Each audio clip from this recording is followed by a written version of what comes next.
Саламатсыңарбы? Бүгүнкү биздин сабагыбыздын темасы көз карандысыз мамлекеттер шериктештиги. Алгач сабактын максаттары менен таанышып алалы. Бүгүнкү биздин сабагыбызда КМШ уюму жөнүндө жалпы түшүнүк алуу, уюмдун түзүлүш тарыхы менен таанышып чыгуу, уюмдун максаттарына анализ жүргүзүү жана жетектөөчү органдары менен таанышып, иштөө принциптерине мүнөздөмө бермекчибиз. Анда алгач көз карандысыз мамлекеттер шериктештиги, кыскача КМШ уюму деген эмне? Аныктама төмөнкүдөй. Мурунку СССР курамына кирген өлкөлөрдүн ортосундагы мамилелерди жөнгө салуучу эл аралдык регионалдык уюм КМШ деп аталат. Эгерде эсиңерде болсо, буга чейин тарых сабагынан жана биздин өлкөбүз Кыргызстанга да түздөн түз тиешеси болгон тарыхый окуя бул албетте Советтик социалисттик республикалардын союзу. Тагыраак айтканда, кыскача айтканда СССР. Демек, 20-кылымдын көпчүлүк бөлүгүн дээрлик 70 жылдан ашык дүйнөдөгү улуу державалардын бири болуп эсептелген СССР өкүм сүргөн. Анда алгач ушул СССР улуу державасы эмне болгон держава болгон жана анын кыйрашына, анын жок болуп талкаланып кетишине, ыдырап кетишине эмне себеп болгон видеого көңүлүбүздү буралы.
Здравствуйте. Здравствуйте, товарищи. Указ вице-президента СССР. В связи с невозможностью по состоянию здоровья исполнения Горбачевым Михаилом Сергеевичем своих обязанностей президента СССР на основании статьи 127.7 Конституции СССР вступил в исполнение обязанностей президента СССР с 19 августа 1991 года. Вице-президент СССР Янаев. Государственный комитет по чрезвычайному положению в СССР опубликовал обращение к советскому народу. В тяжкий, критический для судеб Отечества и наших народов час обращаемся мы к вам, говорится в обращении. Воспользовавшись предоставленными свободами, попирая только что появившиеся ростки демократии, возникли экстремистские силы, взявшие курс на ликвидацию Советского Союза, развал государства и захват власти любой ценой. Растоптаны результаты общенационального референдума о единстве Отечества. Углубляющаяся дестабилизация политической и экономической обстановки в Советском Союзе подрывает наши позиции в мире. Кое-где послышались реваншистские нотки, выдвигаются требования о пересмотре наших границ. Раздаются даже голоса о расчленении Советского Союза и о возможности установления международной опеки над отдельными объектами и районами страны. Такова горькая реальность. Государственный комитет по чрезвычайному положению в СССР полностью отдает себе отчет в глубине поразившего нашу страну кризиса. Он принимает на себя ответственность за судьбу Родины и преисполнен решимости принять самые серьезные меры по скорейшему выводу государства и общества из кризиса.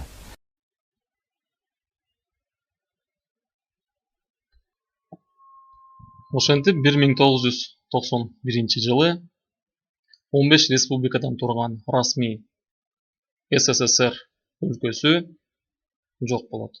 Анын ордуна көз карандысыз 15 республика пайда болот.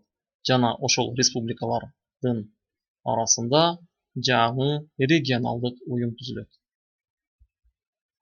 Демек, көз карандысыз мамлекеттер шериктештиги уюму, кыскача КМШ, бүгүнкү күндө уюмга кирген өлкөлөрдүн саны 11, жумушчу тили орус тили, аткаруучу секретари Сергей Лебедев, түзүлгөн жылы 1991 жыл 8 декабрь, жетектөөчү өлкө жыл сайын өзгөрүп турат алфавиттик тартипте.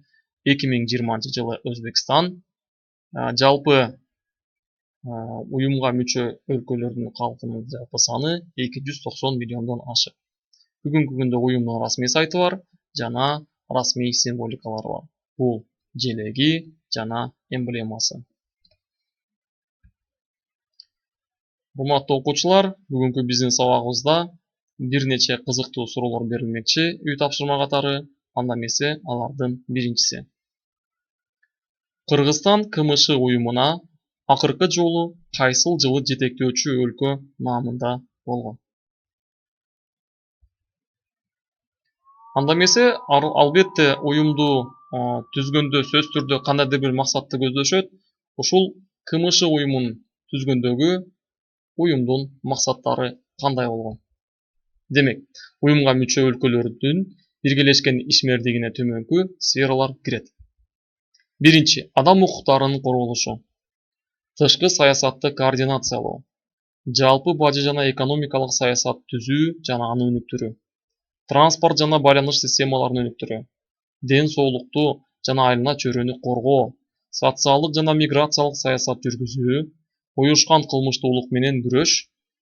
Коргоо саясатында жана тышкы чекараларды көзөмөлдөөдө кызматташтык.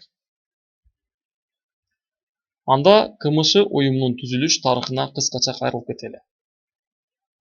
Демек, эң алгач КМШ уюму эң алгач 8 декабрь 1991 жылы КМШ уюмун түзүү демилгеси Белоруссиянын ошол кездеги лидери, өлкө президенти Лукашенкого таандык. Жана алгач 3 өлкө Беларусь, Украина жана Россия Федерациясы 3 өлкө биргеликте бул уюмду түзүшкөн. Украина, Беларусь, Россия. Ошол эле жылы, ошол эле айда 21 декабрда 1991 жылы анын курамына бүгүнкү күндөгү Кавказ өлкөлөрү Азербайжан, Армения жана Орто Азия өлкөлөрү, Борбордук Азия өлкөлөрү бул Казакстан, Кыргызстан, Өзбекстан, Тажикстан жана Түркмөнстан мүчө болуп киришкен. 1993 жылы уюмдун уставы кабыл алынган.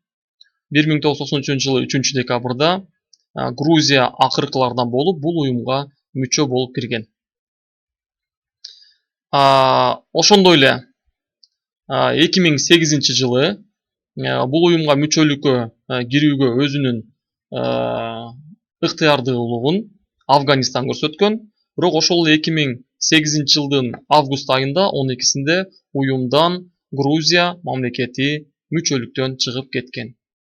Анда кийинки суроо. Грузия мамлекетинин КМШ уюмуна акыркы кирип жана биринчи чыгып кетишинин себеби эмнеде болгон? КМШ уюмуна мүчө өлкөлөрдүн картасы. Бүгүнкү күндө КМШ уюмуна биз айтып кеттик 11 өлкө бар деп. Алар Россия Федерациясы, Беларусь, Украина, Молдова, Армения, Азербайжан, Түркмөнстан, Өзбекстан, Казакстан, Кыргызстан жана Тажикстан. Кийинки суроо.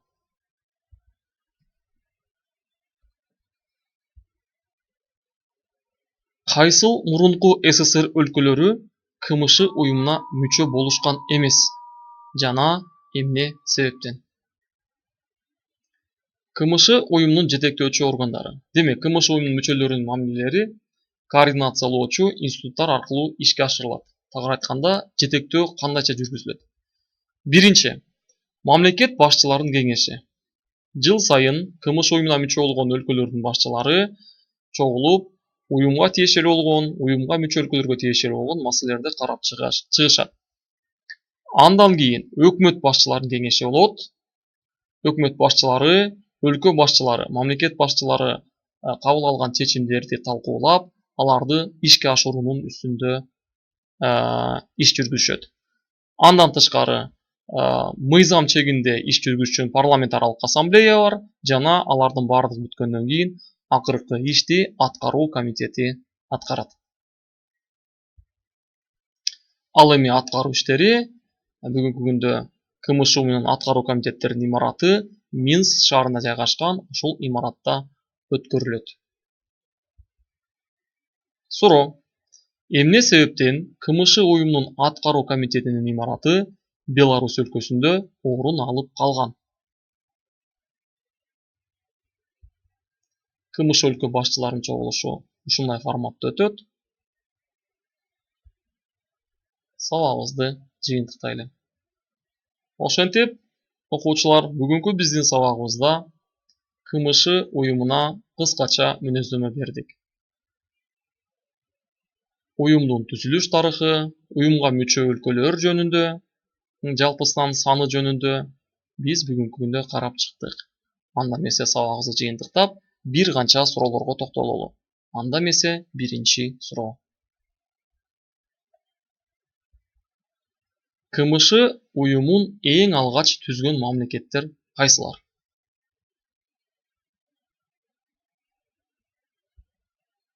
Булар Россия, Беларусь, Украина.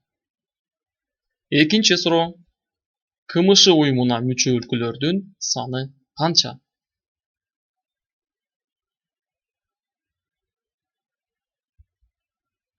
Он бир өлкө. Кийинки суроо. КМШ уюмун 2020 жылдагы жетектөөчү өлкө кайсыл?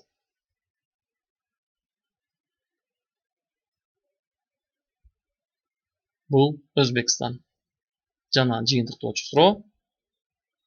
Кыргызстан КМШ уюмуна качан мүчө болуп кирген?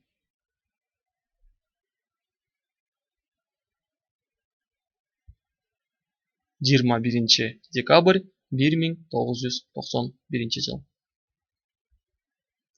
Үй тапшырмасы.